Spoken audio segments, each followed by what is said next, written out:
Good morning students. आज का जो टॉपिक है डिस्क्राइब करने के लिए ऑस्मोटिक प्रेशर है। ऑस्मोटिक प्रेशर से पहले हम ऑस्मोसिस को डिफाइन करेंगे। ऑस्मोसिस है क्या?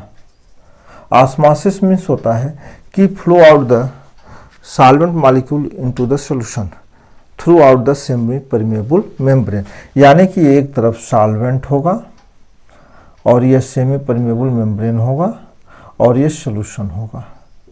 तो सॉल्वेंट के मॉलिक्यूल का फ्लो जब सॉल्यूशन की तरफ केवल हो तो this process is called osmosis. And second process है डिफ्यूजन। डिफ्यूजन क्या होता है? डिफ्यूजन क्लास 10th लेवल पे पढ़ा गया होगा। डिफ्यूजन में क्या होता है कि सॉल्यूशन से सॉल्यूट मॉलिक्यूल निकल के सॉल्यूशन की तरफ फ्लो आउट होते हैं, यानी इनके लिए कोई सेमी परमेबल मेम्ब्रेन की कोई ज़रूरत नहीं होती है, लेकिन ऑस्मोसिस के लिए सेमी परमेबल मेम्ब्रेन की ज़रूरत होती है।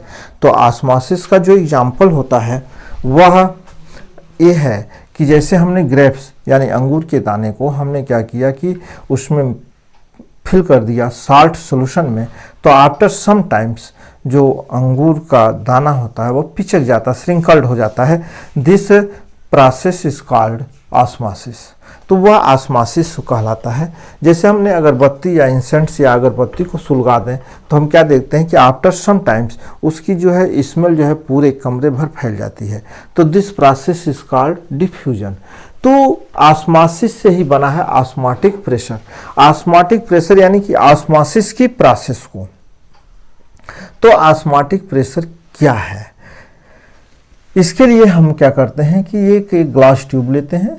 ग्लास ट्यूब लेके उसके एक एंड पे हमने क्या किया, यह सेमी परमेबल मेम्ब्रेन बाइंड कर दिया और सेमी परमेबल मेम्ब्रेन बाइंड करके इसमें हमने जो है सॉल्वेंट मॉलिक्यूल फिलअप किया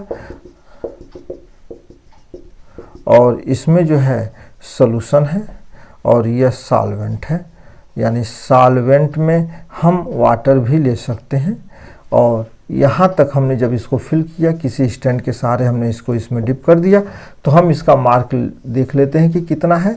लेकिन आफ्टर सम टाइम हम क्या देखते हैं कि जो सॉल्वेंट के मॉलिक्यूल है इनका फ्लो सॉल्यूशन की तरफ जब होता है तो इसका लेवल धीरे धीरे अपवर्ड डायरेक्शन में हो जाता है और एक समय के बाद यह रुक जाता है।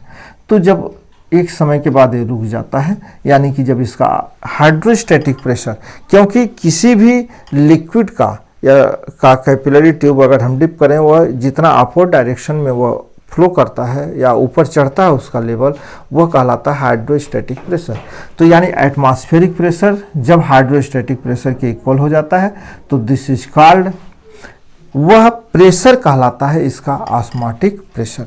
दूसरा एक तरीका है कि हम ये एक इंस्ट्रूमेंट्स बनाएं और इंस्ट्रूमेंट्स में हम इसको टू पार्ट कर दें सेमी परमेबल मेम्ब्रेन से। एक तरफ हम कैपिलरी ट्यूब लगा दें और दूसरे तरफ हम क्या करें, एक पिस्टन लगा के इसके ऊपर क्या करें, हम प्रेशर अप्लाई करें।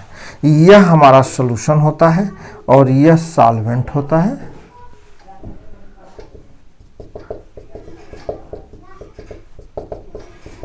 तो सॉल्वेंट और यह सॉल्यूशन। तो सॉल्वेंट और सॉल्यूशन के लिए में आफ्टर सम टाइम्स जब ये मेजरमेंट होता है तो सॉल्वेंट के मॉलिक्यूल जो होते हैं सॉल्यूशन की तरफ आते हैं। जब सॉल्यूशन की तरफ आते हैं तो यह लेवल जो मार्क हमने किया है यह डाउनवर्ड डायरेक्शन में आ जाता है। फिर हमने पिस्टन पे वह प्रेशर अडॉप्ट करते हैं कि जो सॉल्यूशन में सॉल्वेंट के मॉलिक्यूल फ्लो हुए थे वह सॉल्यूशन सॉल्वेंट की तरफ आए और यह इसका लेवल क्या हो, इसके इक्वल हो जाए। तो दिस अप्लाई द प्रेशर, जो प्रेशर हम अप्लाई करते हैं वह प्रेशर जो होगा कहलाएगा हमारा ऑस्मोटिक प्रेशर। यानी हमने यहाँ पिस्टन से जो प्रेशर अप्लाई किया वह कहलाएगा ऑस्मोटिक प्रेशर। तो ऑस्मोटिक प्रेशर की एक्चुअल डेफिनेशन ये हो गई कि वह प्रेशर अगर हम किसी सॉल्यूशन पे अप्लाई करें जो उसके ऑस्मोसिस की प्रोसेस को रोक दे, this pressure is called osmotic pressure.